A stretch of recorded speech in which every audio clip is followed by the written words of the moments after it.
नमस्कार, मैं सुनील वर्मा आपका स्वागत करता हूं रिजल्ट मित्र के प्लेटफॉर्म पर। आप सभी को गुड इवनिंग। आप सभी का स्वागत है रिजल्ट मित्र के प्लेटफॉर्म पर, जहां पर हम बात करने जा रहे हैं वैकल्पिक विषय के विषय में, अर्थात ऑप्शनल सब्जेक्ट के विषय में। अगर आप यूपीएससी सीएससी अर्थात सिविल सेवा परीक्षा की तैयारी कर रहे हैं तो आपको पता है कि आपकी सफलता में जो सबसे महत्वपूर्ण सेगमेंट होने वाला है वह है आपका वैकल्पिक विषय। अब ये जो आपका वैकल्पिक विषय है, अगर सही होगा तो आपको रैंक दिलाकर जाएगा, आपको टॉपर बनाकर जाएगा। और अगर आपने किसी भी कारण से वैकल्पिक विषय का चयन गलत कर लिया तो वह आपको फेल करके भी जाएगा। तो यहां पर बात सिर्फ सफल और असफल होने की नहीं है, बल्कि बात है रैंक की भी। आप जितने भी टॉपर्स देखते हैं उन टॉपर्स में एक आपको कॉमन चीज मिलेगी, और वो कॉमन चीज क्या होगी कि उनका जो नंबर है वह वैकल्पिक विषय में शानदार रहा होगा। अर्थात 10 अगर टॉपर्स आप देखें और 10 टॉपर्स के मार्क्स को देखें कि उनको किस विषय में कितने नंबर मिले, किस पेपर में कितने नंबर मिले, तो आपको पता चलेगा कि उनकी जो रैंक बनी है उसमें ऑप्शनल अर्थात वैकल्पिक विषय का बहुत बड़ा योगदान है। तो ये जो वैकल्पिक विषय है, इसी के विषय में मैं आपकी समझ विकसित करने का प्रयास करूंगा।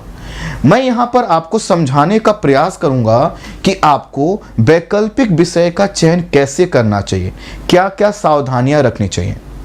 वैकल्पिक विषय का चयन अर्थात ऑप्शनल सब्जेक्ट का चयन मेरे कहने पर मत कीजिएगा, किसी बड़े भैया के कहने पर मत कीजिएगा, किसी टॉपर के कहने पर मत कीजिएगा। वैकल्पिक विषय चुनना यह क्या है, पूरी तरह से आप पर निर्भर करता है। तो आप उसी वैकल्पिक विषय का चयन कीजिएगा जो आपके हिसाब से फिट हो। प्रश्न आएगा कि हमें कैसे पता चलेगा कि कौन सा वैकल्पिक विषय हमारे लिए बेहतर है, तो उसके जितने पैरामीटर्स हैं मैं आपको बताने जा रहा हूं। ये जो हमारा पूरा डिस्कशन है, इसमें हमारा प्रयास होगा कि वैकल्पिक विषय को लेकर अर्थात ऑप्शनल सब्जेक्ट को लेकर जो भी आपके प्रश्न हैं, सभी प्रश्नों का उत्तर मैं यहां पर दे दूं, कोई भी प्रश्न आपका बचेगा नहीं। इसलिए थोड़ा सा ये डिस्कशन बड़ा हो सकता है क्योंकि थोड़ा सा समय लगेगा। तो आइए हम बहुत बेसिक से इस डिस्कशन को आगे बढ़ाते हैं। ये मेरे विषय में संक्षिप्त परिचय है, आप इसको देख सकते हैं। ये हमारे क्लासेस की सूचनाएं हैं जो इस प्लेटफॉर्म पर होती हैं, अर्थात क्लास की टाइमिंग है। जो लोग नए हैं उस क्लास की टाइमिंग को देख लें। अब इस पूरे डिस्कशन को हम कुछ बिंदुओं में बांट लेते हैं। सबसे पहले हम 1 मिनट के अंदर यह समझने का प्रयास करेंगे कि सिविल सेवा परीक्षा क्या होती है। इसी सिविल सेवा परीक्षा को सामान्यतः हम आईएएस की परीक्षा बोल देते हैं। क्यों बोल देते हैं? क्योंकि सिविल सेवा परीक्षा के माध्यम से जो आपका चयन होता है, वो जो चयन होता है उसमें लगभग 24 सेवाओं के लिए आपका चयन होता है। इसी के माध्यम से आप आईएएस बनते हैं, आईपीएस बनते हैं, आप आईएफएस बनते हैं, आप आईआरएस जैसी पोस्ट प्राप्त करते हैं। तो ये जो आप पोस्ट प्राप्त करते हैं ये सब किसके माध्यम से? सिविल सेवा परीक्षा के माध्यम से। तो इसके विषय में 1 मिनट में आपको जानकारी दूंगा ताकि आप समझ सकें कि आखिर ये ऑप्शनल है क्या, क्योंकि कुछ लोगों को तो यह भी जानना होगा कि आखिर ये ऑप्शनल क्या होता है। तो सबसे पहले हम सिविल सेवा परीक्षा के विषय में सामान्य जानकारी लेंगे, फिर ये देखेंगे कि सिविल सेवा परीक्षा में ये जो ऑप्शनल होते हैं क्या होते हैं और कितने सब्जेक्ट हैं जिसमें से हमें कोई एक सब्जेक्ट चुनना होता है। फिर हम ये देखेंगे कि आखिर ये जो ऑप्शनल सब्जेक्ट्स हैं क्या इनका इंपॉर्टेंस ज्यादा है, और ज्यादा है तो किस रूप में? क्या ये टॉपर बनाते हैं? क्या ये हमारी रैंक डिसाइड करते हैं? क्या ये हमारी सफलता और असफलता तय करते हैं? तो इस पर हम बात करेंगे। उसके बाद हम अगला जो हमारा प्रश्न होगा कि अगर हमें प्रॉपर आईएएस बनना है, प्रॉपर आईएएस का मतलब ये है कि अगर आप इंडियन एडमिनिस्ट्रेटिव सर्विस का हिस्सा बनना चाहते हैं, आप चाहते हैं कि जब आप सिविल सेवा परीक्षा पास करें तो आपके नाम से पहले आईपीएस ना हो, आईआरएस ना हो, है ना, क्या हो, आईएएस लगा हो। तो इसके लिए आपको कितने मिनिमम नंबर चाहिए वह बताऊंगा, और उन जो मिनिमम आपको नंबर चाहिए उसमें ऑप्शनल क्या योगदान दे सकता है ये भी आपको मैं बताऊंगा। ठीक है, तो प्रॉपर आईएएस बनने के लिए कितने नंबर की जरूरत है और जितने नंबर की जरूरत है उसमें ऑप्शनल सब्जेक्ट अपना क्या कंट्रीब्यूशन देता है, इस पर हम बात करेंगे। फिर मैं आपको बताऊंगा कि ऑप्शनल सब्जेक्ट में अगर आपको 300 प्लस मार्क्स लाने हैं 300 प्लस का मतलब है कि 500 में से अगर आपको 300 से अधिक नंबर लाने हैं तो क्या करना होगा। प्रश्न आएगा कि 300 से अधिक नंबर क्यों लाने हैं। ये जब मैं यहां तक की चीजों को डिस्कस करूंगा तो अपने आप आपको समझ में आ जाएगा। इस बार के जो टॉपर्स हैं, इससे पिछले वर्ष के जो टॉपर्स हैं, उनको देखिएगा तो आपको पता चल जाएगा ये 300 प्लस मार्क्स क्यों है। तो आपको भी पता चलेगा, क्लास थोड़ा सा आगे बढ़ने दी तो हम देखेंगे कि 300 प्लस मार्क्स कैसे ला सकते हैं। फिर मैं आपको बताऊंगा कि ऑप्शनल सब्जेक्ट चुनने के पैरामीटर्स क्या क्या होते हैं। क्या कोई छोटा सब्जेक्ट है तो उसको ले लें, क्या किसी विषय में थोड़ा सा हमारा इंटरेस्ट है तो हम उसको ले लें, या किसी ने कह दिया है कि वो वाला विषय उससे ज्यादा लोग सेलेक्ट होते हैं तो क्या हम वो वाला विषय ले लें, या फिर वह विषय लें जो हमने ग्रेजुएशन में रखा। तो इन सभी पैरामीटर्स पर मैं आपको बात करूंगा। फिर अगला प्रश्न होगा कि ऑप्शनल सब्जेक्ट का चयन कब करना चाहिए, अर्थात क्या हमने तैयारी आज प्रारंभ की है तो आज ही हम सबसे पहले ऑप्शनल डिसाइड करें, या 2-3 महीने जीएस पढ़ के करें, या फिर हम प्रीलिम्स क्रैक करने के बाद ऑप्शनल डिसाइड करें। कब करना चाहिए, सुटेबल टाइम कौन सा होता है, और कब कर लेने से क्या फायदा और क्या नुकसान होता है, ये हम बात करेंगे। फिर हम देखेंगे ऑप्शनल सब्जेक्ट के विषय में एक्सपर्ट के क्या सुझाव हैं। एक्सपर्ट का मतलब है कि जो इस क्षेत्र से जुड़े हुए लोग हैं, जो टॉपर्स हैं, जो एजुकेटर हैं, वह क्या बताते हैं उस पर हम बात करेंगे। आई होप अगर मैं सभी प्रश्नों का उत्तर सही से दे पाया तो बाकी आपके जितने प्रश्न हैं सब इसी में समाहित हो जाएंगे। तो आइए एक एक करके हम बात करते हैं। सबसे पहले सिविल सेवा परीक्षा, जैसा कि नाम है सिविल सेवा परीक्षा, यह किसके द्वारा आयोजित करवाई जाती है, संघ लोक सेवा आयोग के द्वारा। इसी संघ लोक सेवा आयोग को हम शॉर्ट में यूपीएससी के नाम से जानते हैं। तो यह जो परीक्षा आयोजित करवाती है इसमें बहुत सी पोस्ट हैं, 24 पोस्ट हैं, उनके लिए आपका चयन होता है। जैसी आपकी रैंक होगी उसी प्रकार की पोस्ट मिलेगी। अगर आप चाहते हैं कि प्रॉपर आपको आईएएस बनना है, आपके नाम के साथ आईएएस शब्द जुड़े, आईपीएस शब्द जुड़े, तो आपको टॉपर में शामिल होना होगा। और टॉपर में शामिल होने के लिए जिस परीक्षा में आप बैठते हैं वह सिविल सेवा परीक्षा। अभी जो सिविल सेवा परीक्षा है 3 चरणीय होती है। पहले होती है प्रारंभिक परीक्षा, जो आपने अभी देखा 28 तारीख को हुई, कुछ दिन पहले हुई। अभी जो प्रारंभिक परीक्षा होती है इसमें 2 पेपर होते हैं, एक जीएस पेपर 1 और एक जीएस पेपर 2। जीएस पेपर 2 को ही हम सीसेट बोल देते हैं, लेकिन जो सीसेट है सिर्फ क्वालिफाइंग नेचर का है, सिर्फ आपको पास करना है। और पास करके अगर आप उसको पास कर लेंगे तो जो आपकी मेरिट बनेगी वह जीएस पेपर फर्स्ट के आधार पर बनेगी, जिसमें क्या आता है, इतिहास आता है, भूगोल आता है, राजव्यवस्था आता है, अर्थव्यवस्था के सेगमेंट से क्वेश्चन आते हैं, इन्वायरमेंट इकोलॉजी से प्रश्न आते हैं, करंट अफेयर से प्रश्न आते हैं, साइंस और साइंस टेक से प्रश्न आते हैं। तो यह प्रारंभिक परीक्षा। अब जब आप प्रारंभिक परीक्षा को पास कर लेते हैं तो आपको हिस्सा बनाया जाता है मुख्य परीक्षा का। तो जो लोग प्रारंभिक परीक्षा पास करते हैं, कितने लोगों को पास कराया जाता है, तो एक सीट पर सामान्य शब्दों में और बहुत जनरलाइज करके मैं बताऊं तो मान लेते हैं अगर 1000 सीटें हैं तो क्या किया जाएगा, 15,000 लोगों को प्रीलिम्स अर्थात प्रारंभिक परीक्षा पास करवाया जाएगा। ये 15,000 लोग क्या करेंगे, मुख्य परीक्षा का हिस्सा बनेंगे। मुख्य परीक्षा, अब जब मुख्य परीक्षा का हिस्सा बनेंगे तो इसमें से क्या किया जाएगा, एक सीट पर 3 लोगों को इंटरव्यू के लिए बुलाया जाएगा। जनरलाइज करके बता रहा हूं, तो मान लो 1000 सीट हैं तो इंटरव्यू के लिए कितने लोगों को, 3000 लोगों को बुलाया जाएगा। और जो आपका परफॉर्मेंस होगा मुख्य परीक्षा और इंटरव्यू में, उसी के आधार पर आपकी क्या बनेगी, आपकी रैंक बनेगी, आपकी मेरिट बनेगी। तो आपका जो मुख्य परफॉर्मेंस देखा जाएगा वो मुख्य परीक्षा और इंटरव्यू में देखा जाएगा।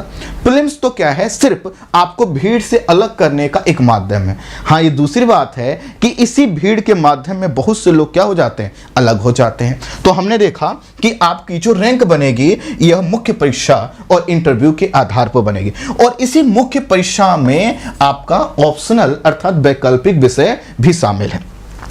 जो मुख्य परीक्षा है इसमें कुल 9 प्रश्न पत्र होते हैं।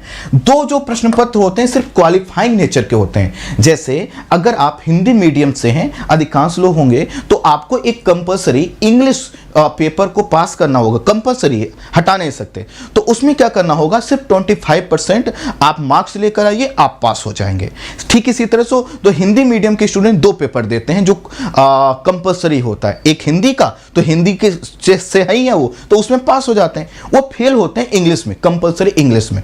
मैं मानकर चलता हूं आप नहीं होंगे। अब देखिए, 2 पेपर जिसका नंबर नहीं जुड़ेगा, सिर्फ उसको आपको क्वालिफाई करना है, अर्थात 25% से अधिक नंबर आप ले आते हैं तो बस वहां काम खत्म। अब बचते हैं आपके पास 7 पेपर, और यही जो मुख्य परीक्षा के 7 पेपर हैं, इसी के आधार पर आपकी मेरिट बनने वाली है। अब प्रश्न आएगा, इस 7 पेपर कौन कौन से हैं? तो पहला पेपर है आपका एस्से का, अर्थात निबंध का। कितने मार्क्स का है? 250 मार्क्स का।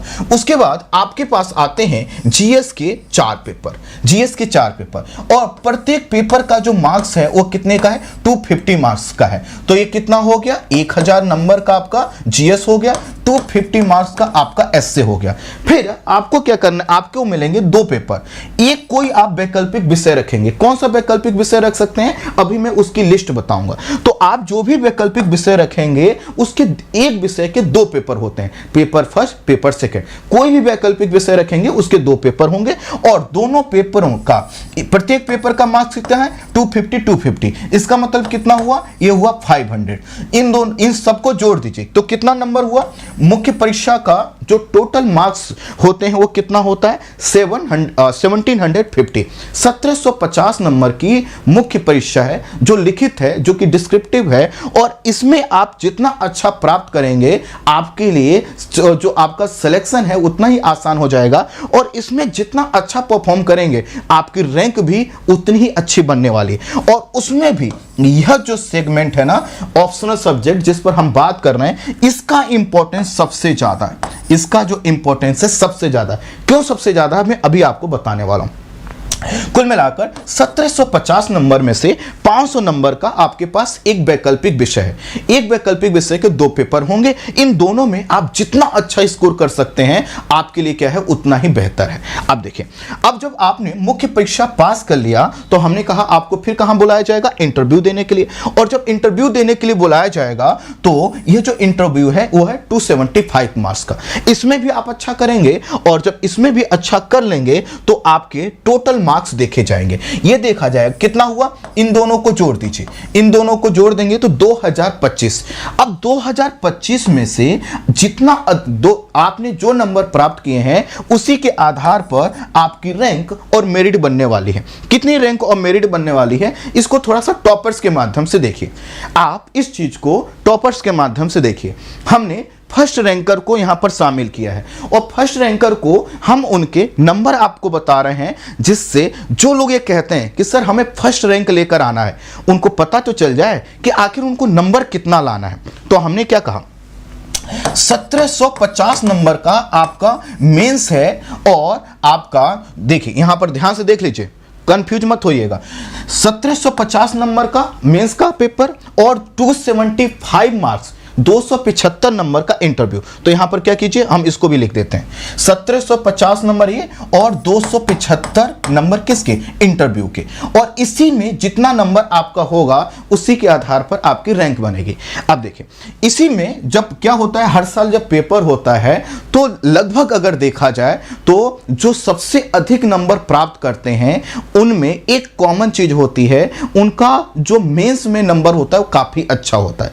कुछ लोगों ने इंटरव्यू के आधार पर भी रैंक हासिल की है, लेकिन अधिकांश केसेस में देखा जाता है कि जिन्होंने मेंस में अर्थात 1750 नंबरों में जो पेपर है, इसमें अच्छा परफॉर्म किया, इसका मतलब जिन्होंने अपने वैकल्पिक विषय में अच्छा परफॉर्म किया, जिन्होंने जीएस के 4 पेपरों में अच्छा परफॉर्म किया, जिन्होंने निबंध के पेपर में अच्छा परफॉर्म किया, उनके टॉप होने की संभावना बढ़ जाती है। इसको इस रूप में देखिए।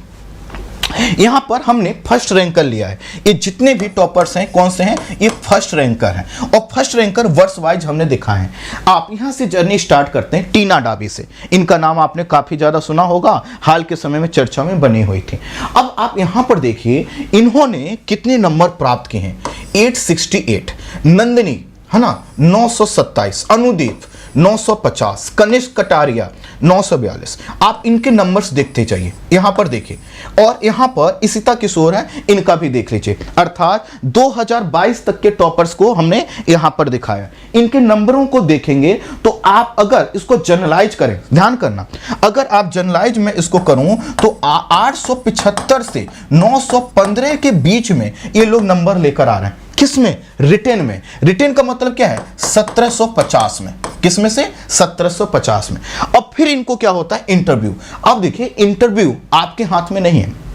जैसे अगर मैं आपसे कहूं कि आप तैयारी करके आइए किसी विषय पर, हमने आपको कोई विषय बता दिया, इतिहास, भूगोल, कुछ भी, हमने कहा आप तैयारी करके आइए, हम आपका वाइवा लेंगे, है ना। वाइवा का मतलब है कि उसी विषय से हम प्रश्न आपसे पूछेंगे।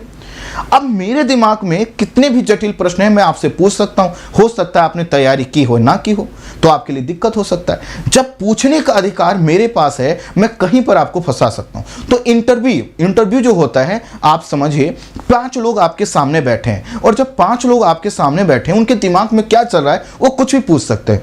तो इंटरव्यू में सामान्यतः यह देखा जाता है कि आप बहुत कॉन्फिडेंट तरीके से नहीं कह सकते कि भैया 275 मार्क्स में से 275 नंबर में से हम इंटरव्यू में इतने ले ही आएंगे, नहीं कह सकते। लेकिन यह जो रिटर्न मार्क्स है, इसके विषय में आप कह सकते हैं। अगर आप अच्छा लिखेंगे और अगर आपके विषय पर, वैकल्पिक विषय पर, आपके जीएस के चारों पेपर पर, निबंध पर आपकी पकड़ अच्छी है, तो आप टॉपर जरूर बनेंगे। देखो, इंटरव्यू का भी थोड़ा सा रेंज देखिए।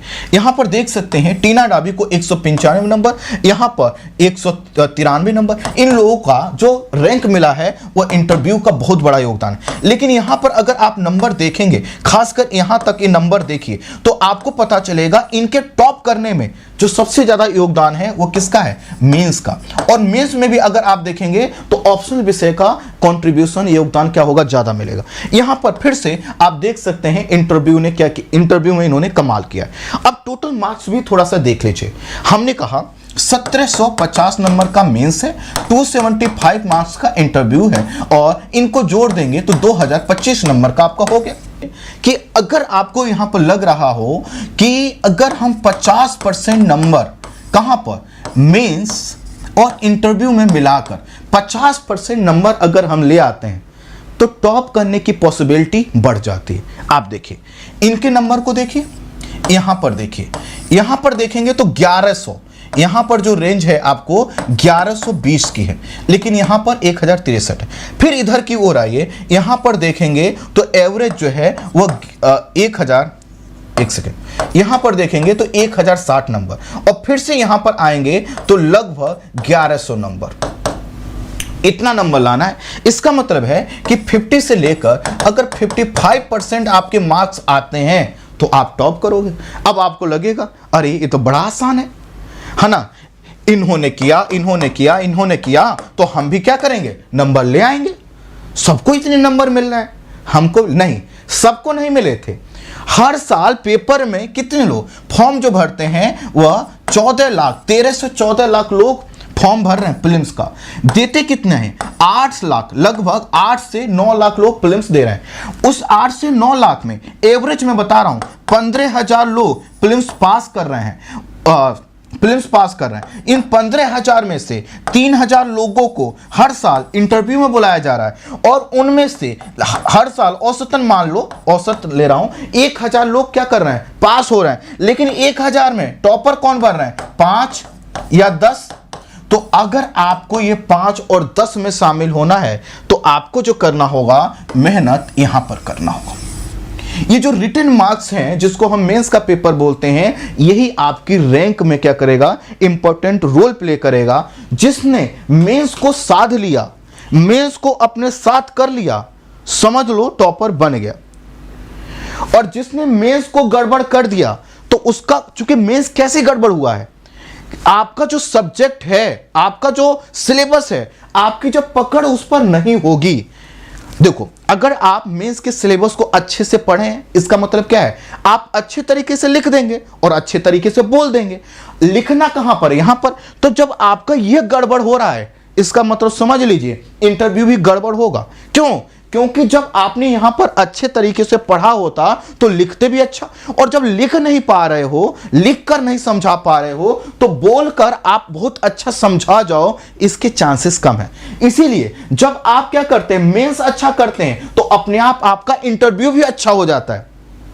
समझिएगा, जिनका मेंस अच्छा होता है, सामान्यतः इंटरव्यू भी अच्छा होता है। अब प्रश्न आएगा, मेंस अच्छा कैसे करें? और मेंस में भी ये जो हमारा डिस्कशन है वो पूरी तरह से वैकल्पिक विषय पर है।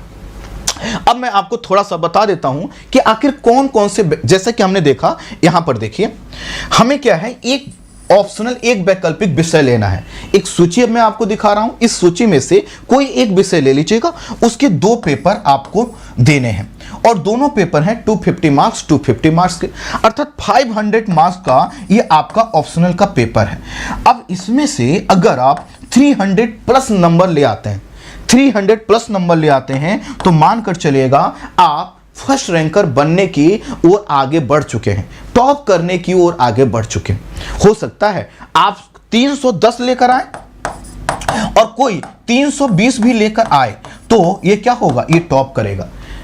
क्यों टॉप करेगा? क्योंकि बाकी जगहों पर अगर सामान्य परफॉर्मेंस है तो 10 नंबर आपसे निकल गया, लेकिन फिर भी हम कहेंगे इसमें हम किसी को, दूसरे को अधिक नंबर लाने से रोक नहीं सकते। हम क्या कर सकते हैं कि एवरेज अगर 300 प्लस मार्क्स लेकर आते हैं, तो जो अभी मैंने आपको टॉपर्स दिखाए, आप भी इसी तरह अपना भी नाम दर्ज कर सकते हैं। तो कौन कौन से विषय हैं जिनको आप चयन कर सकते हैं, अर्थात 500 मार्क्स के लिए कौन कौन से विषय चुन सकते हैं, ये आपके सामने है। आप इतिहास रख सकते हैं, आप पॉलिटिकल साइंस रख सकते हैं, फिलॉसफी रख सकते हैं, ज्योग्राफी रख सकते हैं, सोशियोलॉजी रख सकते हैं, पब्लिक एडमिनिस्ट्रेशन रख सकते हैं। इस जितने सब्जेक्ट हैं आप कोई भी सब्जेक्ट रख सकते हैं। और आप लिटरेचर भी रख सकते हैं, जैसे आपने सुना होगा हिंदी लिटरेचर, इंग्लिश लिटरेचर। तो ये सब्जेक्ट हैं जिसमें से जो विषय आपको अच्छा लगे आप चुन सकते हैं। अब कैसे चुनेंगे? आंख बंद करेंगे और आंख बंद करके इधर से कहेंगे कि मैं ऐसे अपनी उंगलियों को यहां पर घुमाऊंगा, जहां पर ये उंगली रुक जाएगी मैं उसी विषय को चुन लूंगा। नहीं, ऐसा मत कीजिएगा। यह जीवन मरण से बड़ा प्रश्न है। अगर आप सेलेक्ट हो गए, और आप सेलेक्ट होंगे कि नहीं होंगे यही क्या करेगा, डिसाइड करेगा। ये ऑप्शनल है, बहुत ध्यान से इसको चुनना है। तो आप इतने विषयों में से कोई एक विषय चुन सकते हैं।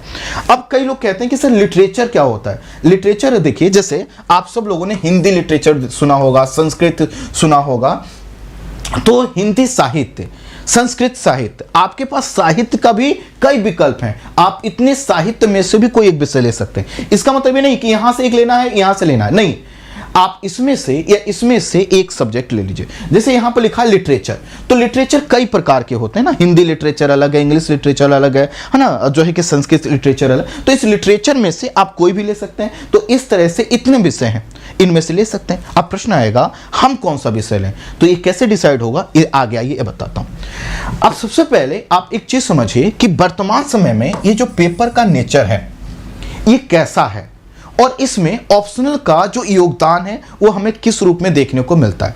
जब आप ऑप्शनल के इंपॉर्टेंस को, है ना, करंट सिचुएशन में समझ लेंगे, तो अपने आप आपको पता चल जाएगा कि भैया अभी जो हमने देखा कि अगर 50% प्लस मार्क्स ले आते हैं, 50% प्लस मार्क्स ले आते हैं, तो हमारे टॉपर बनने की संभावना बढ़ जाती। तो ये 50% मार्क्स में ऑप्शनल कितना हेल्पफुल करेगा ये हमें देखना होगा। लेकिन थोड़ा सा पीछे जाते हैं। अभी जो हमारा पैटर्न बना हुआ है, आपको पता है वर्ष 2013 में सिलेबस में चेंजेस किए गए, और उसके बाद, लेकिन उससे पहले अगर हम देखें तो एक हमें हिंदी माध्यम का स्वर्ण युग देखने को मिलता है। स्वर्ण युग क्यों कह रहा हूं? क्योंकि जब अगर आप टॉपर देखेंगे, जैसे किरण कौशल, हिंदी माध्यम से 3rd रैंक, उससे ज्यादा कोई रैंक आई नहीं है। 1st और 2nd रैंक हिंदी मीडियम से अभी बची हुई है। अब अगर आपके अंदर टैलेंट है, अगर आपके अंदर क्षमता है कि भाई हम तो हिंदी मीडियम से पढ़ रहे हैं, मतलब आप क्या करेंगे, 2nd रैंक लेकर आएंगे, 1st रैंक लाएंगे, तो आप इतिहास बनाने वाले हैं। थोड़ा 2013 से पहले ऑप्शनल में क्यों ये 3rd रैंक आया, क्यों 5th रैंक आया, क्यों 6th रैंक आया, क्यों 8th रैंक आया? ये पहले अंडर 10 में हिंदी माध्यम से कैसे स्टूडेंट आते थे, अब क्यों नहीं आ रहे हैं? और क्यों अब कहा जाता है कि वर्तमान का जो ट्रेंड है वह इंग्लिश मीडियम को सूट करता है, हिंदी मीडियम को सूट नहीं करता? उसको थोड़ा सा देखिए। तो पहले जब मेंस होता था 2013 से पहले, तो इसमें आपको क्या करना होता था, यहां पर ध्यान दीजिए। एक पेपर होता था जीएस के पेपर, जीएस का जो वेटेज था मेंस में वो 600 का था, लेकिन जो आपको वहां पर ऑप्शनल विषय कितने रखने होते थे, 2, और एक ऑप्शनल विषय का कितना नंबर का था, 600। तो 2 आपने ऑप्शनल रखे तो कितने का हो गया, 1200। अब देखिए 1200 नंबर का ऑप्शनल था, 600 नंबर का जीएस था, ठीक है, और निबंध कितने का था? 200। अब होता क्या था, हिंदी मीडियम के जो स्टूडेंट हैं वो सामान्यतः आर्ट्स बैकग्राउंड से पढ़कर आते थे और 2 विषय वह लेते थे जिससे उन्होंने या तो ग्रेजुएशन किया या पोस्ट ग्रेजुएशन। अब उनके पास खूब शानदार जानकारी होती थी और आप देख सकते हैं यहां पर इसका रोल कितना है ऑप्शनल का, 60%। तो कोई दूसरे जैसे साइंस बैकग्राउंड से या किसी दूसरे बैकग्राउंड से आने वाला व्यक्ति या इंग्लिश मीडियम वाला स्टूडेंट थोड़ा सा ऑप्शनल को लेकर इतना कंफर्ट फील नहीं करता था। हिंदी मीडियम वाले जो उन्होंने बीए में पढ़ा है, अच्छे अच्छे यूनिवर्सिटी में पढ़ने वाले, ये वही दौर है जब आपने सुना होगा कि इलाहाबाद यूनिवर्सिटी से इतने सिलेक्शन, लखनऊ यूनिवर्सिटी से इतने सिलेक्शन, पटना यूनिवर्सिटी, ये वही ऑप्शनल वाला दौर है। तो यहां पर क्या होता था, ऑप्शनल का जो वेटेज था वो बहुत 60% था और इसमें हिंदी मीडियम वाले ऑप्शनल अपने वैकल्पिक विषय में बहुत अच्छा करते थे। और देखो कितना अच्छा करते थे, 600 का यहां पर क्या था, जीएस का था। तो यहां पर इंग्लिश मीडियम वाले, ध्यान देना, इंग्लिश मीडियम वाले जीएस में हिंदी मीडियम वालों को पीछे छोड़ देते थे। लेकिन चूंकि हिंदी मीडियम वाले इस ऑप्शनल में इतना आगे निकल जाते थे कि वह इंग्लिश मीडियम वालों से हमेशा आगे बने रहते थे और इसी के कारण वह 3rd रैंक तक प्राप्त कर पाते थे, ठीक है। तो यहां पर देखेंगे तो इस दौर में 2013 से पहले हिंदी मीडियम के स्टूडेंट की ऑप्शनल सब्जेक्ट पर पकड़ बहुत अच्छी थी और इसी से हिंदी माध्यम से अधिक रैंक, अच्छी रैंक हमें देखने को मिलती है। लेकिन समय पलटता है और समय पलटता है 2013 के बाद। अब देखो जीएस हो गया है 1000 नंबर का और ऑप्शनल हो गया 500 नंबर का। अब क्या हुआ, जो मजबूती हिंदी मीडियम को मिली थी वो किधर शिफ्ट हो गई, इंग्लिश मीडियम को। और इंग्लिश मीडियम वाले पहले भी जीएस में हिंदी मीडियम वालों को पीछे छोड़ रहे थे, अब तो पूरा उनकी तरफ क्या हो गया, उनके पक्ष में आ गया। जिस आधार पर हिंदी मीडियम के लोग रैंक बनाते थे उसी का वेटेज क्या हो गया, कम हो गया। तो यहां पर ऑप्शनल सब्जेक्ट का नंबर कितना है, 500। जिस ऑप्शनल का पहले परसेंटेज क्या था, 60% था, अब उसका वेटेज क्या हो गया, 28 से 29%। और यहां से क्या होता है, हिंदी मीडियम में अब हमें रैंक ढूंढना पड़ता है। क्यों ढूंढना पड़ता है, क्योंकि उनके ऑप्शन खत्म हो। लेकिन बिगड़ा नहीं है कुछ, सोचो ये जो 500 मार्क्स है ना, आप इसमें इंग्लिश मीडियम वालों से आगे निकल सकते हो अगर आप अपने विषय का चयन सही से करते हो, उस पर मेहनत करते हो, तो वह आपसे जीएस में आगे जाएंगे। जीएस 1000 नंबर का है, उसमें इंग्लिश मीडियम वाले आगे हैं क्योंकि उनके पढ़ने का अप्रोच अधिक है। अगर आप हमारे प्लेटफॉर्म पर जुड़े हो और आप हमसे पढ़ते हो तो हम सही कह रहे हैं, इंग्लिश मीडियम वालों को हम छोड़ेंगे पीछे, लेकिन अभी थोड़ा समय लगेगा, है ना, क्योंकि हम जब दिखाएंगे, देखो कि हमारे प्लेटफॉर्म से ये रिजल्ट, अभी समय लगेगा। खैर, कुल मिलाकर अभी आपके पास 500 मार्क्स का ऑप्शनल है। इसको अगर आप बेहतर करके चलते हैं तो आप क्या करेंगे, इंग्लिश मीडियम वालों से यहां आगे जाएंगे।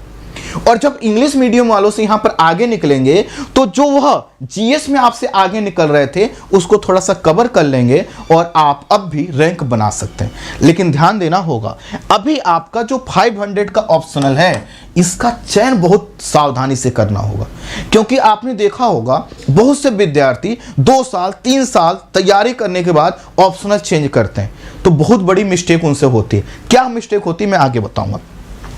कुल मिलाकर जीएस में हिंदी माध्यम के बच्चों के नंबर अभी भी क्या होते हैं, हिंदी कम आते हैं। और जब नंबर कम आते हैं इसका मतलब इंग्लिश मीडियम के स्टूडेंट आगे निकल गए, उनकी रैंक बनेगी। अब आपको अपनी रैंक बनानी है तो आपको क्या करना चाहिए, आपको सबसे ज्यादा ऑप्शनल पर ध्यान देना चाहिए, क्योंकि जो 1000 नंबर का यह जीएस का पेपर है ना, इसमें हिंदी मीडियम के 400 नंबर भी लाना बहुत कठिन है।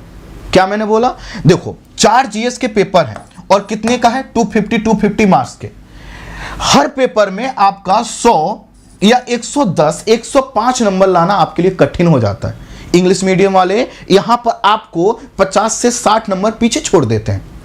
अर्थात जो हिंदी मीडियम के स्टूडेंट 400 नंबर जीएस में लाने में संघर्ष करते हैं, वहीं इंग्लिश मीडियम के स्टूडेंट 460 नंबर आसानी से ले आते हैं। अब वो 60 नंबर आगे निकल गए तो रैंक उनकी बनेगी, लेकिन आप क्या कर सकते हो, बाजी पलट सकते हो। आप क्या करो, वह आप ये जो 500 नंबर है इसमें जो मैक्सिमम मिल सकता है वो आप लेकर आओ। लेकिन वो कैसे लेकर आओगे, जब आपकी वैकल्पिक विषय पर पकड़ अच्छी होगी। ठीक है, तो देखो इंग्लिश मीडियम के स्टूडेंट 50 से 60 नंबर जीएस में आगे रहते हैं। निबंध के पेपर में दोनों एक दूसरे को कंपटीशन देते हैं, तो इसके आधार पर बहुत कुछ आप नहीं कर पाएंगे। जो भी आपका करना है आपके लिए, हिंदी मीडियम के लिए जो भी इंपॉर्टेंस है वो है ऑप्शनल सब्जेक्ट का। अब जब ऑप्शनल सब्जेक्ट का है तो प्रश्न आएगा कि हम कौन सा ऑप्शन रखें। अभी मैंने आपको ये लिस्ट दिखा दी, इसमें से कोई रख सकते हैं, लेकिन कोई रखने से आपका काम नहीं चलेगा। आप एक और चीज समझिए, एक चीज और समझिए, वो ये कि हमने कहा आपको लाना है 50% मार्क्स, लगभग 1050 नंबर। अगर आपको टॉप करना है, आपको प्रॉपर आईएएस बनना है, तो लगभग 50% नंबर आपको लाने हैं, 1050 नंबर। अब 1050 नंबर आप कैसे लाएंगे? आपके पास विकल्प क्या है कि 1000 नंबर का जीएस होता है, इसमें से हिंदी मीडियम के स्टूडेंट मैक्सिमम 400, औसतन देखा जाए तो 400 नंबर लेकर आ रहे हैं। मान लिया आप जो है कि मैक्सिमम नंबर है हिंदी मीडियम से जो आ रहा है वो आपने भी प्राप्त किए, तो 400 नंबर आपको मिल गया। ठीक, एक आप एस्से अर्थात निबंध का पेपर है, उसमें आप मैक्सिमम कितना लेकर आएंगे? 160 नंबर। और आप इंटरव्यू में 275 नंबर का इंटरव्यू होता है। तो मैंने अभी आपको टॉपर के नंबर इंटरव्यू दिखाए, आपने देखा उनका, लेकिन मैं मानता हूं कि कुछ टॉपर को आप पीछे छोड़ेंगे और बहुत अच्छा नंबर लेकर आएंगे, 175 नंबर। तो आपको कितने मिल गए? टोटल नंबर कितने मिले? 735। और आपको चाहिए कितना? 1050। अब क्या करना है? 1050 प्राप्त करने के लिए आपको क्या करना होगा? अब आपके लिए जरूरी है कि कम से कम आप क्या करें? 315 नंबर लाएं। और 315 किस में से लाएं? 500 में से लाएं। तो अब मैंने आपको जो स्टार्टिंग में बोला था कि 300 प्लस नंबर अगर आप लेकर आएंगे तो ही आप ऑप्शनल के माध्यम से टॉपर बन सकते हैं। अब समझ में आया होगा आपको। देखो ये तब की कंडीशन है जब मैं मैक्सिमम ले रहा हूं कि आप जीएस में मैक्सिमम नंबर प्राप्त करें। आप जो है कि एसए में 160, 175 मैक्सिमम प्राप्त करें। इंटरव्यू में मैंने आपको 175 दिलवा दिया, तब भी आपके टोटल नंबर हो रहे हैं 735। चाहिए कितने टॉपर बनने के लिए? 1050। देख लो यहां पर देखिए, एवरेज आप निकालिए, यहां पर देखिए, देख पा रहे नंबर इससे ज्यादा ही चाहिए। अगर आप देखो, मैंने आपसे बोला 1000, यहां पर देखो 1054 आप ये देख पा रहे हो, बाकी यहां पर 1063। तो मैं अभी आपको मिनिमम नंबर बता रहा हूं। अगर उस समय उस साल कोई आपसे ज्यादा मेधावी हुआ, वो क्या करेगा? 1100 तक पहुंचा देगा। अभी तो हमारा संघर्ष हो रहा 1050 पर। तो देखो 1050 अगर हमें प्राप्त करना है तो हमें 315 नंबर और उससे ज्यादा करना है, तो इस 500 में से आप बढ़ाते चलो। मेरा मानना है कि आपका स्कोर जो आइडियल स्कोर होना चाहिए यहां पर 340 से 350 नंबर। और अगर आप अपने वैकल्पिक विषय में इतना ले आते हो, मैं दावे के साथ कह रहा हूं आप टॉपर्स बनोगे। अगर मैं कहूं आपका जो आइडियल स्कोर होना चाहिए, जिसका पीछा आपको करना है, इतना करोगे तो आप टॉपर्स बन सकते हो। ठीक, अब प्रश्न आएगा कि आखिर इतने नंबर आएंगे कैसे और किस विषय में ला सकते हैं, उसी को हमें देखना है। अब हमें 300 प्लस नंबर लाने हैं और एग्जैक्ट कहूं मैं तो मैं कहूंगा 340 या 330 नंबर लाने हैं। इसके लिए जरूरी क्या है? हम एक ऐसे सब्जेक्ट को, एक जो हमारे पास विषय है उसमें से उस विषय का चयन करें जो स्कोरिंग हो, मतलब जिससे खूब नंबर मिलते हो। कोई ऐसा विषय है जिसमें हम लिखते तो बहुत अच्छा है, नंबर मिलता ही नहीं, फेल हो जाओगे, अर्थात आपकी रैंक नहीं बनेगी। तो पहला देखो, मैं बता रहा हूं कि कैसे आप इतना नंबर लाएंगे। जो विषय अगर आपने विषय चुनते समय ऐसा विषय चुना जो कम स्कोरिंग है, तो सब कुछ खत्म, टाटा बाय बाय। लेकिन अगर आपने ऑप्शनल चुनते समय आपने देखा कि भैया कोई विषय स्कोरिंग भी है, समझना, और वह आपको इंटरेस्ट भी दे रहा है, अर्थात वो पढ़ने पर मजबूर भी कर रहा है। कोई विषय कितना भी स्कोरिंग है, मान लो कोई मुझसे कहे कि मैथ बड़ा स्कोरिंग है सर, ले लो। अरे मैं मैथ एक पेज पढ़ के मुझे जो है कि 4 दिन की नींद आती है, मैं क्या करूंगा? भले ही कितना स्कोरिंग है, मेरे लिए वो इंटरेस्टिंग नहीं है। तो पैरामीटर्स, स्कोरिंग सब्जेक्ट होना चाहिए, इंटरेस्टिंग होना चाहिए, और जो भी आपने विषय लिया उस पर पकड़ ऐसी हो कि प्रश्न कहीं से घुमा के पूछे, आप उसको एकदम ट्रैक पर ले आओ। आप उसको इतने शानदार तरीके से लिखो कि कोई दूसरा नहीं लिख सकता है, और आपने उस विषय को क्या किया हो, पर्याप्त समय दिया हो। अर्थात उस कंडीशन में आप ऑप्शनल नहीं रख सकते कि आपने प्रीलिम्स क्रैक कर लिया, 3 महीने बाद मेंस है। अब आप क्या करते हो कि कोई भी विषय कितना भी आपका स्कोरिंग हो, कितना भी इंटरेस्टिंग हो, लेकिन आपने उसको समय ही नहीं दिया, तो आप उस सब्जेक्ट के साथ आप जस्टिस ही नहीं किए।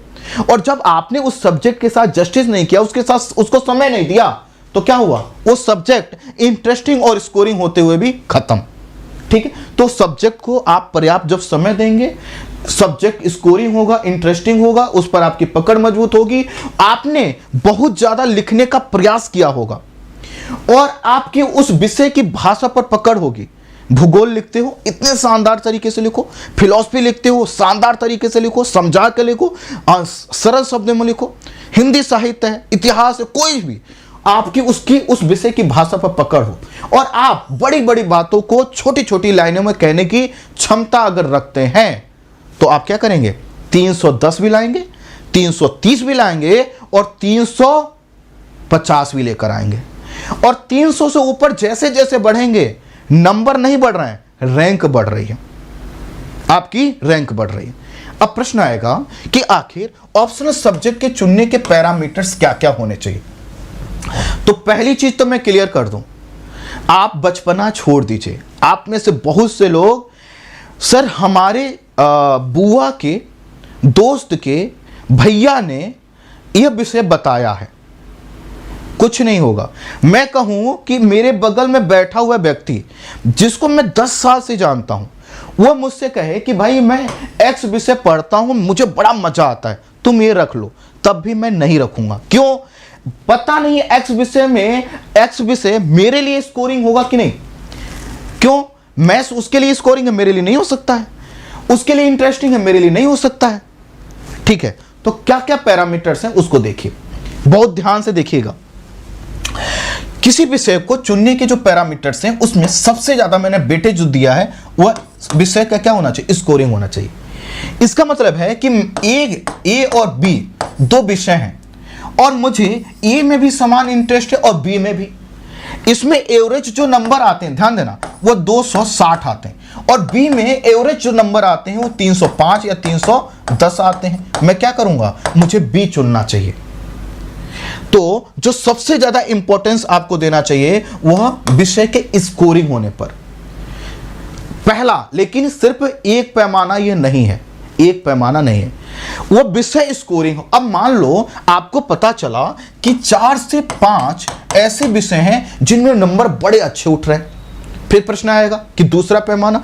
आप अब उन विषयों में से देखो कि आपके लिए कौन सा इंटरेस्टिंग है, कौन सा आपके लिए इंटरेस्टिंग है। अर्थात उन 4-5 विषयों में कौन सा ऐसा विषय है जिसको पढ़ते समय आपको नींद नहीं आती, आपको पढ़ते समय सपने नहीं आते, पढ़ते समय आपको उबाई नहीं आती, पढ़ते समय नहीं लगता कि भैया क्या ही ले लिया हमने। ये इंटरेस्टिंग होना चाहिए। अगर इंटरेस्टिंग नहीं होगा, वैकल्पिक विषय का नोट्स ऐसा है ना, पूरा जैसे होता ना, कहता है पोथा पढ़ना, ऐसा होता है ऑप्शनल। 20, 50, 100 पेज का नहीं है कि मन को रोक कर पढ़ लोगे ना। ऑप्शनल में अगर आपको 310, 320, 330 नंबर लेकर आने हैं, तो आपको क्या करना होगा, वो सब्जेक्ट चुनिए जो स्कोरिंग होने के साथ साथ इंटरेस्टिंग भी हो। अब मान लेते हैं कि आपको फिर से यहां पर 4 से 5 सब्जेक्ट मिल गए कि सर मेरे लिए 4 से 5 स्कोरिंग है और उन्हीं में से कुछ विषय क्या है, इंटरेस्टिंग भी मिल गए, बहुत अच्छा। अब उनमें से कौन सा लें, उनमें से कौन सा लें? तो आप ऐसा सब्जेक्ट लीजिए जो आपको जीएस और निबंध में हेल्प करे। जीएस के 4 पेपर हैं, जीएस के 4 पेपर जो मेंस में है, उसमें हिस्ट्री है, ज्योग्राफी है ना, पॉलिटी है, साइंस टेक है, आईआर है, करंट अफेयर्स है, इकोनॉमी है, इस सब से। तो अगर आपको कोई ऐसा विषय लगे जो आपको लग रहा है स्कोरिंग भी है, इंटरेस्टिंग भी है, और उसमें भी 2, 3, 4 सब्जेक्ट हैं, तो आप किसको रखेंगे, जो जीएस और निबंध में आपको हेल्प करे। लेकिन अभी ध्यान देना, बात पूरी नहीं हुई, अभी ऑप्शनल मत डिसाइड करना, बात पूरी होने दो। तो ये पहले पैरामीटर। उसके बाद अगला जो पैरामीटर होता है, कुछ लोग कहेंगे कि सर हमने ग्रेजुएशन में जो सब्जेक्ट रखे थे क्या हम उनको रख लें? तो ग्रेजुएशन के आधार पर सब्जेक्ट कब आपको रखना है? इन 3 के बाद, अर्थात इनका इंपॉर्टेंस सब इससे भी ज्यादा है। क्यों? क्योंकि आपने ग्रेजुएशन जहां से किया है, पोस्ट ग्रेजुएशन जहां से किया है, हमें नहीं पता कि वो कैसी यूनिवर्सिटी थी, उसमें कितने अच्छे तरीके से पढ़ाई हुई। अगर आप सिर्फ डिग्री लेकर पढ़े हैं, आपकी क्लासेस अच्छी नहीं हुई हैं, बहुत अच्छे तरीके से डीप तरीके से किसी विषय को नहीं समझाया गया है, तो ग्रेजुएशन वाला सब्जेक्ट, पोस्ट ग्रेजुएशन वाला सब्जेक्ट आपको क्या कर सकता है? धोखा दे सकता है। क्योंकि यहां पर सिर्फ सिलेबस कवर नहीं करना है, आपको प्रेजेंट करना है। तो इसका जो आप रैंकिंग रखेंगे चौथा। अगला, जब आप सब्जेक्ट रखिए तो आप देख लीजिए कि क्या उस विषय के नोट्स और बुक्स उपलब्ध हैं। तो आज के समय में हिंदी मीडियम में भी सभी विषयों के और नोट्स और बुक्स उपलब्ध हैं। तो यह जो पैरामीटर से अब कमजोर हो जाता है, यह पहले हुआ करता था क्योंकि हिंदी मीडियम में पहले अच्छी किताबें, अब तो हिंदी का मार्केट है और जहां मार्केट है वहां पर चीजें होंगी। अगला, ऑप्शनल सब्जेक्ट का छोटा होना। कुछ लोग कहते हैं कि सर सब्जेक्ट स्कोरिंग तो नहीं है, इंटरेस्ट कम आता है, ज्यादा नहीं आता, लेकिन सर 2 महीना में मैं कंप्लीट कर लूंगा। हम कह रहे हैं 2 महीना में आपने कंप्लीट किया और आपके नंबर आए 230, फाइनली सिलेक्शन नहीं हुआ सिलेक्शन, एक अटेम्प्ट तो आपका बर्बाद हुआ। और अगली बार भी यह विषय में आप जो है कि चूंकि आपका क्या है, इंटरेस्ट उसमें है नहीं, अगली बार भी यह विषय आपको ज्यादा से ज्यादा हो सकता है 240 दे दे, 260 दे दे, है ना, 290 भी दे दे। लेकिन अगर 10 नंबर से भी आपका सिलेक्शन रुक गया तो क्या फायदा हुआ छोटा लेने का? छोटा बड़ा इंपॉर्टेंट नहीं है, इंपॉर्टेंट है इंटरेस्टिंग और स्कोरिंग होना। कोई सब्जेक्ट अगर इंटरेस्टिंग और स्कोरिंग है तो आप कम समय में ही उसे क्या कर लेंगे? कवर कर लेंगे। लेकिन कोई सब्जेक्ट छोटा ही है लेकिन पढ़ते ही नींद आती है ना, नाम सुनते ही डर लगता है, तो वो दिक्कत है। अगला जो पैरामीटर होता है, अपडेट ना करना। अगर कोई विषय है उसमें बार बार, जैसे कहा जाता है कि आईआर जो PSIR होता है उसमें अपडेट करना पड़ता है, पब्लिक एडमिनिस्ट्रेशन जो विषय होता है अपडेट करना, तो जो अपडेट करने वाले विषय होते हैं वहां पर आपको बहुत मेहनत करनी पड़ती है। तो ऐसे विषय को मत चुनिएगा या इसको नीचे रखिएगा, अपडेट जिसको करना पड़े ऐसे विषय को नीचे। और लास्ट में रटना ना पड़े, अगर रटना पड़ रहा है तो उस विषय को दूर ही रखिए, टाटा बाय बाय। अब देखिए यहां पर समझिए चीजों को। हम कहें कि अगर हमें अंकदायी स्कोरिंग के आधार पर विषयों की लिस्ट हिंदी मीडियम के लिए बनानी है तो कौन कौन से विषय, तो आप क्या कर सकते हैं? आप हिंदी साहित्य रख सकते हैं, आप संस्कृत साहित्य रख सकते हैं, आप पाली रख सकते हैं, आप बहुत से साहित्य वाले विषय रख सकते हैं, तो आप इसमें कर सकते हैं। लेकिन ध्यान देना, अभी बात पूरी नहीं हुई है। साहित्य का नाम सुनते हिंदी लिटरेचर, अरे रुको, हिंदी लिटरेचर सबके सुटेबल नहीं है। हिंदी लिटरेचर में जो सिलेक्शन ज्यादा होता है वो पता है क्यों? क्योंकि नंबर ऑफ स्टूडेंट बहुत ज्यादा है और बहुत में से थोड़ा सा भी पास हुए तो उनकी संख्या ज्यादा हो जाती है। परसेंटेज ध्यान देना कि कितने लोग शामिल हुए और उसमें से कितने लोग पास हुए, ये क्या करना होगा? रिसर्च करना होगा। तो साहित्य, इतिहास, भूगोल, दर्शन शास्त्र, है ना, राजनीति विज्ञान, समाज शास्त्र, यह हिंदी मीडियम के लिए अच्छे विषय माने जाते हैं। इसमें से कोई भी आप विषय ले सकते। अगला, अगर विषय में इंटरेस्ट होना अत्यंत आपके लिए क्या होगा? महत्वपूर्ण होगा। स्कोरिंग है, अब मान लो इसमें से कोई विषय आपको स्कोरिंग लग गया, ठीक है भैया, हम इनमें से कोई ले लेंगे। लेकिन कौन सा विषय लेना इनमें से आप, जिसमें आपका इंटरेस्ट हो। अगर इंटरेस्ट नहीं हुआ तो आपके लिए स्कोरिंग नहीं है। मैंने जैसे मैथ का एग्जांपल लिया, मैथ में आप अच्छा स्कोर कर सकते हो, मैं नहीं कर सकता। इसी तरह से कोई ज्योग्राफी बहुत अच्छे से समझा सकता है, हो सकता है दूसरा ना समझा पाए। आप हो सकते हैं हिंदी लिटरेचर में बहुत अच्छा करो, मुझे पोइम पढ़ना पसंद नहीं, मुझे कहानियां पढ़ना पसंद नहीं। और पोइम और कहानियां थोड़ी है, हिंदी लिटरेचर का पूरा सिलेबस देखिए, उसमें बहुत सी चीजें वो मुझे पढ़ती ही नहीं आती है, तो मेरे लिए स्कोरिंग नहीं है। तो स्कोरिंग के साथ साथ हमें उसमें मैक्सिमम इंटरेस्ट वाला चुनना है, अर्थात ABC 3 विषय हमको लगे कि यह स्कोरिंग है। अब इन 3 विषयों में से मैं उस विषय का चयन करूंगा जो मेरे लिए सबसे ज्यादा स्कोरिंग है। भले ही यहां पर मुझे लगे कि इसमें एवरेज मिलता है 310 नंबर, यहां पर मिलता है 300 नंबर और यहां पर मिलता है और मान लो 305, लेकिन मैंने सबसे यहां पर देखो स्कोरिंग लगभग एक ही जैसा है, लेकिन मैंने 300 को क्यों रखा? मेरा इसमें इंटरेस्ट है, तो मैं क्या करूंगा? इस विषय को रखूंगा। क्लियर? अगला देखिए, दो विषयों में अगर आपका इंटरेस्ट कॉमन है, एक जैसा है, तो आपको उस विषय को चुनना चाहिए जो अंकदायी है। अर्थात अब मान लो x और y मुझे सेम इंटरेस्टिंग लग रहा है, मैं इसको भी डेली 5 घंटे पढ़ सकता हूं, इसको भी पढ़ सकता हूं, लेकिन यहां पर स्कोर आता है एवरेज 280 नंबर और यहां पर आता है 300 नंबर, तो मुझे क्या करना चाहिए? इस विषय पर आगे बढ़ना चाहिए। अगला, कोई विषय रुचि में अगर ऊपर है और स्कोरिंग भी है, क्या है? इंटरेस्टिंग है और स्कोरिंग है, लेकिन आपको कोई बताता है कि भाई वो जीएस में तो कोई योगदान ही नहीं देगा, उसका जीएस में 1000 नंबर का जीएस है, लेकिन तुम जैसे कोई कहे आपसे कोई कहे कि हिंदी लिटरेचर लेकर क्या करोगे? हिंदी लिटरेचर, देखो मैं कोई ऑप्शनल नहीं पढ़ा रहा हूं, तो मेरा उद्देश्य किसी ऑप्शनल को प्रमोट करना और किसी को कम करके आंकना नहीं है, डेटा मैं दे रहा हूं, समझिए। हमने कहा कि कोई कहे आपसे हिंदी लिटरेचर ले लो, आपने उसकी बात को खारिज कर देना है, किसी दूसरे के आधार पर आपको कभी भी ऑप्शनल का चयन नहीं करना है। आपने पूरे कैलकुलेशन के आधार पर जो मैं पैरामीटर बता रहा हूं, आपको लगा कि हिंदी लिटरेचर ठीक है, मैं अच्छा इंटरेस्ट है मेरा और मैं इसमें लिख भी अच्छा दे रहा हूं, स्कोरिंग भी है मेरे लिए, लेकिन अब आपसे कोई आगे कि भैया जीएस में कम उपयोगी है, तो भी आप इसी को रखना। क्यों? जीएस तो सबको पढ़ना ही पढ़ना है ना भाई, जीएस तो सब लोग पढ़ेंगे, और जीएस में भी मैंने क्या कहा, 1000 में हमको मैक्सिमम कितने नंबर मिलेंगे? 400 ही तो मिलेंगे। तो जब हम 400 ही मिलेंगे तो हम जीएस तो वैसे भी पढ़ेंगे, तो हम अपने ऑप्शनल को क्यों यहां पर छोड़ें? क्यों हम हिंदी लिटरेचर की जगह पर हम इतिहास लें?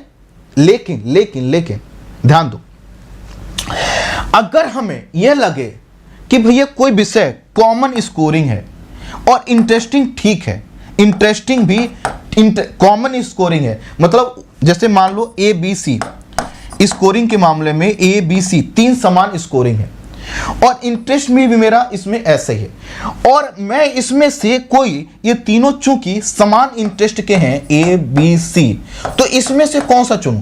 तो अगर इसमें से ये देखो कोई विषय आपके जीएस के लिए हेल्पफुल हो जाए तो उसको चुन लो, फिर क्या हो, उसको भी जोड़ दो। समझना, स्कोरिंग भी है, इंटरेस्टिंग भी है। अब आपके पास 3 विषय मिले, 2 क्या हैं, वो जीएस में आपको योगदान नहीं देते, अपना कंट्रीब्यूशन नहीं देते, तीसरा है उसमें भी उतना ही आपके लिए इंटरेस्ट है, आप उसमें भी उतना इंटरेस्ट शो करते हो, पढ़ते हो, स्कोरिंग भी है, लेकिन वो इसी के साथ साथ जीएस में भी हेल्पफुल है, तो आप क्या करना, उसको ले लेना। अब देखो इसमें आपको क्या करना होगा, इसके लिए आपको पता होना चाहिए कि हमारा जो सिलेबस है वो क्या है। तो मैंने सिलेबस पर आपको वीडियो बना रखा है, इसी चैनल पर उपलब्ध है। आईएएस के लिए बुक लिस्ट का पूरा मैंने बना रखा है कि कौन कौन सी किताबें पढ़ना चाहिए और आईएएस की तैयारी कैसे करना चाहिए वो भी मैंने बता रखा है, सब वीडियो उपलब्ध है, उसको देख लीजिए। यहां पर आइए, तो हमने ये देखा कि इंटरेस्ट होना, स्कोरिंग होना और जीएस में उसका कंट्रीब्यूशन होना, ये तीनों अलग अलग चीजें हैं। जो विषय स्कोरिंग हो और उसमें हमारा, उनमें से स्कोरिंग विषयों में से जिसमें हमारा इंटरेस्ट होगा हम उसको लेंगे। अगर वो विषय जीएस में हेल्पफुल होता है तो अच्छी बात है, नहीं है तो भी कोई बात नहीं, हम अपने ऑप्शनल को मजबूत करके चलेंगे। हम ऑप्शनल को इस आधार पर नहीं छोड़ देंगे क्योंकि ये जीएस में योगदान नहीं देता, क्योंकि जीएस तो वैसे ही हम पढ़ लेंगे, ऑप्शनल में अगर हम अच्छा कर सकते हैं तो हम उसी को लेंगे। अगला देखिए, बैकग्राउंड के विषय को हम तभी लें जब हम लोगों ने ग्रेजुएशन किसी अच्छे यूनिवर्सिटी से, जैसे दिल्ली यूनिवर्सिटी से पढ़े हो या यूनिवर्सिटी कोई भी XYZ कोई भी नाम हो उसका, पढ़ाई आपकी अच्छी हुई हो, कोई उस विषय पर जब आपसे बात करता हो तो इसका दिल एकदम खुश हो जाता हो कि क्या बात किया, क्या बात बोला, क्या डायमेंशन है। तो अगर आपने ग्रेजुएशन या पोस्ट ग्रेजुएशन इस रूप में किया है और पोस्ट ग्रेजुएशन ठीक से किया है तो आप उस विषय को रखना। क्यों? क्योंकि 3 साल 5 साल आपने पढ़ा है। पढ़ा कैसे होगा? बिना इंटरेस्ट के। तो आपने इंटरेस्ट के साथ उसमें पढ़ा है और अब आपको क्या करना है, आंसर राइटिंग करके उसको स्कोरिंग बना दीजिए। स्कोरिंग तो आप बनाते हैं ना, आप अच्छा लिखेंगे तो स्कोरिंग हो जाएगा। तो अगर किसी विषय को आपने ग्रेजुएशन और पोस्ट ग्रेजुएशन शानदार तरीके से पढ़ा है, सिर्फ खाता पूर्ति नहीं की है, तो आप उसको क्या कर सकते हैं, एच ए ऑप्शनल रख सकते हैं। यदि बड़े विषय में रुचि और विषय स्कोरिंग हो तो 2 माह का अधिक समय भी सही है। इसका क्या मतलब, अब आपसे कोई कहता है कि छोटा ऑप्शनल लेना, छोटा, आप कहना छोटे बड़े के चक्कर में नहीं पढ़ना। मान लो एक विषय है एक्स, 3 महीने में तैयार कर सकते हो, दूसरा है वाई, इसको 5 महीने में आपको तैयार कर, लेकिन आपका ये इस विषय में इंटरेस्ट है और आपको लगता है स्कोरिंग भी है, ये छोटा सा सब्जेक्ट आपको नंबर ही नहीं देकर जाता, क्या करोगे? तो आप क्या करना, 5 महीने वाले का 2 महीने बचाने के चक्कर में आप 2 अटेम्प्ट बर्बाद कर दोगे, डिप्रेशन में चले जाओगे और फिर आपके पास मौका भी नहीं मिलेगा कि आप एक्स से वाई पर शिफ्ट हो सको। ऑप्शनल चेंज नहीं करना है। इसलिए कोई आपको समय के आधार पर, छोटे और बड़े के आधार पर ऑप्शनल डिसाइड मत कीजिएगा। ऑप्शनल डिसाइड कीजिएगा स्कोरिंग होने के आधार पर, इंटरेस्टिंग होने के आधार पर, उसमें आपकी पकड़ के आधार पर, और उसको कितना अच्छे तरीके से प्रेजेंट कर सकते हैं उसके आधार पर। अगला, इस समय नोट्स और बुक्स की उपलब्धता लगभग सभी विषयों की है, इस आधार पर अब किसी विषय को खारिज मत कीजिएगा। अर्थात कई लोग आपको सुझाव देंगे, क्या सुझाव देंगे, आपसे कहेंगे कि भैया ये XYZ हिंदी में इसके नोट्स नहीं आते, नहीं, गलतफहमी है, आप पता करो, दुकान पर जाओ, उस विषय के एक्सपर्ट से पूछो, एजुकेटर से बात करो, कहो कि सर आप हमारी मदद करिए। जैसे ज्योग्राफी ऑप्शनल मैं पढ़ाता हूं, तो मुझसे कोई पूछेगा, मैं 10 किताबों के नाम बता दूंगा, नोट्स बता दूंगा, पढ़े वो, ठीक। अगला, यदि किसी विषय को अधिक छात्र ले रहे हैं तो आवश्यक नहीं कि वह विषय आपके लिए भी, जैसे हिंदी लिटरेचर में भीड़ है तो आप भी रख लोगे तो आप भी अच्छा कर पाओ, जरूरी नहीं, आपको जो सूटेबल लगे वो लेना है। भीड़ जो कर रही है भीड़ को करने दीजिए, आपको तो अपना रैंक बनाना ना, आप तो भीड़ के साथ सामूहिक रूप से सिलेक्शन नहीं लेंगे ना। आप ये थोड़ी कह रहे हैं कि चलो सिलेक्शन ले लेंगे और सब लोग मिल बांट लेंगे, नहीं ना, एक सीट आपको चाहिए तो अपनी सीट आपको सिक्योर करनी होगी। अगर ऐसी स्थिति में जब विषय के प्रति कोई विशेष झुकाव नहीं हो तो आपको ऐसे विषय का चयन करना चाहिए जो समान जीएस में भी उपयोगी। इसका क्या मतलब हुआ, ए, बी और सी 3 विषय हैं, इन तीनों विषयों में कॉमन इंटरेस्ट है, बहुत कुछ अट्रैक्ट कोई विषय नहीं कर रहा। यह विषय मान लो हिंदी लिटरेचर है, यह सब्जेक्ट है मान लो फिलॉसफी, यह सब्जेक्ट है मान लो ज्योग्राफी, तो आपको क्या करना चाहिए, ज्योग्राफी लेना चाहिए, क्योंकि यह इन दोनों में जितना इसमें इंटरेस्ट है आपका ज्योग्राफी में भी है, और ज्योग्राफी लेंगे तो आपके जीएस में भी हेल्पफुल हो जाएगा। इसी के साथ हिस्ट्री ले सकते हैं, कुछ भी विषय ले सकते हैं, ये आप पर मैटर करेगा। अब देखिए कि एक्सपर्ट के सुझाव क्या क्या है।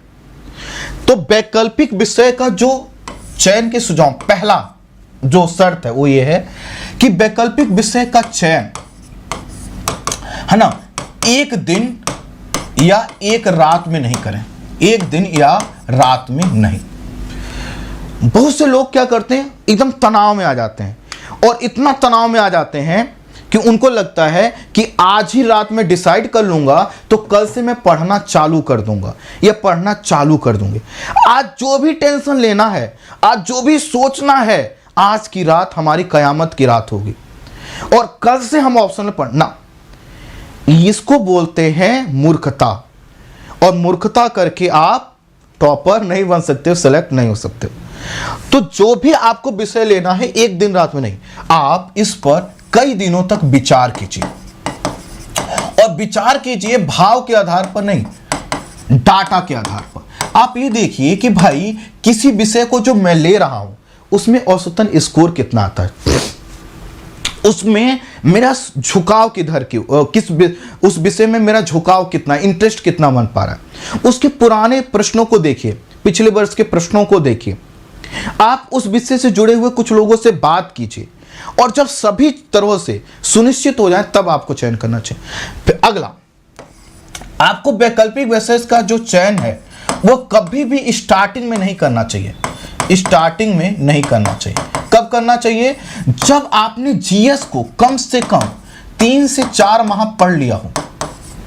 क्यों, हो सकता है कि जीएस को 3 से 4 माह जब अच्छे से पढ़ें, इसी में से कोई विषय आपका वैकल्पिक विषय बन जाए। जैसे मैं एक छोटा सा एग्जांपल देता हूं, मैं जिस तरह से ज्योग्राफी पढ़ाता हूं, कुछ बच्चे पढ़ने के बाद कहते हैं सर मैं यही ऑप्शनल लूंगा या लूंगी। उनको क्यों? क्योंकि मजा आने लगता है। ठीक इसी तरह से हो सकता है जीएस में आप इतिहास पढ़ें, आप पॉलिटिकल साइंस पढ़ें, मतलब पॉलिटी और कॉन्स्टिट्यूशन वाला पार्ट पढ़ें। इसी तरह से कोई दूसरा विषय आपके लिए क्या हो सकता है, इंटरेस्टिंग उस समय बन सकता है। तो कम से कम 3 से 4 महीने जीएस पढ़ने के बाद ही आपको लेना चाहिए। अगला, कुछ लोग कहते हैं कि वैकल्पिक विषय का जो चयन है हम क्या करेंगे, प्रीलिम्स के बाद लेंगे। नहीं, जिस तरह से हमने कहा बहुत जल्दीबाजी में निर्णय लेना कि हम कौन सा वैकल्पिक विषय लें, वह घातक है। ठीक उसी तरह से वैकल्पिक विषय का चयन समय पर ना करना वो भी घातक है। तो जो सामान्यतः 3 से 4 महीने का जब समय निकल जाए, आपने जीएस को पढ़ लिया, उसके बाद क्या करना चाहिए, आपको वैकल्पिक विषय का चयन कर लेना चाहिए। अगला, वैकल्पिक विषय का जो भी आपने चयन किया है उसके सिलेबस को क्या करना चाहिए, प्रीलिम्स से पहले अर्थात प्रारंभिक परीक्षा से पहले आपका वो जो सब्जेक्ट है ऑप्शनल है वो कंप्लीट हो जाना चाहिए। क्योंकि अगर प्रारंभिक परीक्षा के बाद तो आपके पास बिल्कुल समय ही नहीं रहता कि आप रिवीजन के अलावा कुछ भी कर सकें। सब कुछ रिवीजन पर चलता है, लेखन का प्रयास करना है, आंसर राइटिंग करना है, रिवीजन करना है। तो जो भी आप ऑप्शनल लें, आपको प्रारंभिक परीक्षा से लगभग 2 माह पहले वो कंप्लीट कर लेना है, तभी आप क्या कर सकते हो, उसमें अच्छा स्कोर कर सकते हो। क्लियर है? अगला, वैकल्पिक विषय का जो चयन है वह किसी के कहने पर ना करें, किसी के कहने पर नहीं, उसमें सिर्फ और सिर्फ आपको निर्णय लेना होगा। ठीक है? अच्छा, अब जब आप वैकल्पिक विषय चुने तो यह देखें कि जो आपका उस विषय में, किसी विषय को आप इसलिए ले रहे हो क्योंकि वह आपके लिए इंटरेस्टिंग है। तो इंटरेस्टिंग ऐसा तो नहीं है जैसे हिंदी साहित्य में बच्चे कहते सर करना ही क्या है, कहानी और उपन्यास ही तो पढ़ने हैं। मैं उनसे पूछता हूं कि एक बात बताओ, कहानी और उपन्यास पूरे हिंदी लिटरेचर के कितने सिलेबस का हिस्सा है? 10%, 15%, 20%, 25%? कहते हैं सर ये तो हमने सोचा ही नहीं। तो मैंने कि बाकी कौन पढ़ेगा? कहानी और उपन्यास पढ़ लोगे बाकी? तो जो आपका इंटरेस्ट है वो पूरे सिलेबस और पूरे ऑप्शनल के संदर्भ में होना चाहिए। अगला, जो भी आप ऑप्शनल लें उसको क्या करें, आप समय दें, उसके PYQ अर्थात प्रीवियस ईयर्स के क्वेश्चंस को देखें, उसके मॉडल प्रश्नों को सॉल्व करें और साथ ही साथ उसके शॉर्ट नोट्स बनाते चलें। अगर आपने शॉर्ट नोट्स नहीं बनाए तो आपका जो वैकल्पिक विषय जिस आधार पर भी आपने चुना है वो आपके लिए हेल्पफुल नहीं रहेगा। अगला, अगर आप वैकल्पिक विषय आपका सही है तो किसी दूसरे के कहने पर आप अपने ऑप्शनल को चेंज मत कीजिए। ऑप्शनल को, जैसे मान लेते हैं कि किसी स्टूडेंट ने क्या किया, किसी स्टूडेंट ने X, Y, Z कोई भी ऑप्शनल लिया और एक बार उसका रिजल्ट आया, अभी मान लो कोई तैयारी कर रहा, अगले साल कोई रिजल्ट आया और उसमें लगा कि अरे इस विषय से तो अच्छा कोई रैंक मिला ही नहीं, तो आप चेंज मत करना। हो सकता है आपकी तरह किसी ने बहुत अच्छे तरीके से उसको प्रेजेंट ना किया हो, तो आप ऑप्शनल का चेंज इस तरह से मत करना कि कोई टॉपर नहीं मिल रहा तो हम चेंज कर लेते हैं। अगर आपने चुना सही से है, मेहनत सही से कर रहे हो, तो आप उसमें क्या करोगे, रिकॉर्ड बनाओगे। और अगर आपने क्या किया, देखा 1 साल का रिजल्ट, आपने निर्णय सही लिया था, मेहनत भी किया और आपने रिजल्ट देखकर अपना निर्णय चेंज कर लिया, या कोई आपसे आके कहे कि भैया पिछली बार तो इसमें नंबर अच्छे आए थे, इस बार अच्छे नहीं आए, चेंज कर दो, और आपने चेंज कर दिया, तो सब कुछ आपने बर्बाद कर लिया। जो भी विषय आप लें उसके शॉर्ट नोट्स बनाने के साथ साथ ध्यान दें उसकी भाषा पर विशेष ध्यान दें, अर्थात उस विषय को किसी को समझाने के लिए आप क्या उदाहरण देंगे, किस तरह के शब्दों का चयन करेंगे, किस तरह का भाषा प्रवाह रखेंगे, उस पर आपको क्या करना चाहिए, ध्यान देना चाहिए। ठीक, इसके साथ साथ यहाँ पर जो आपको करना है उस विषय में आपका जो प्रेजेंटेशन है वो यूनिक हो, वो यूनिक हो। तो उसमें आप क्या डाल सकते हैं, मैप, डायग्राम, फ्लो चार्ट, क्या चीज। तो अपने आंसर को, उस विषय के आंसर को अच्छा करने के लिए जो भी आप यूनिक चीजें डाल सकते हैं उसको जरूर डालिए। और अगर इतना आप कर ले जाएंगे, मैं सही बता रहा हूं, आपका जो ऑप्शनल को लेकर जितनी भी चीजें हैं वो सब आपकी दूर हो जाए। अब आपको डिसाइड करना है कि हमने जो आपको ऑप्शनल का लिस्ट बताया उसमें से आप कौन सा ऑप्शन लेने वाले हैं। तो जो भी ऑप्शन लेने वाले हैं उनके पैरामीटर्स हमने बता दिए हैं, आप उसका क्या कीजिए, चयन कीजिए और उसी के आधार पर आपको क्या करना है, डिसाइड करना है और आगे बढ़ना है। लेकिन फिर से मैं कह रहा हूं, ऑप्शनल अगर सही से डिसाइड नहीं किया तो आपके पूरे सपने पर पानी फिर सकता है।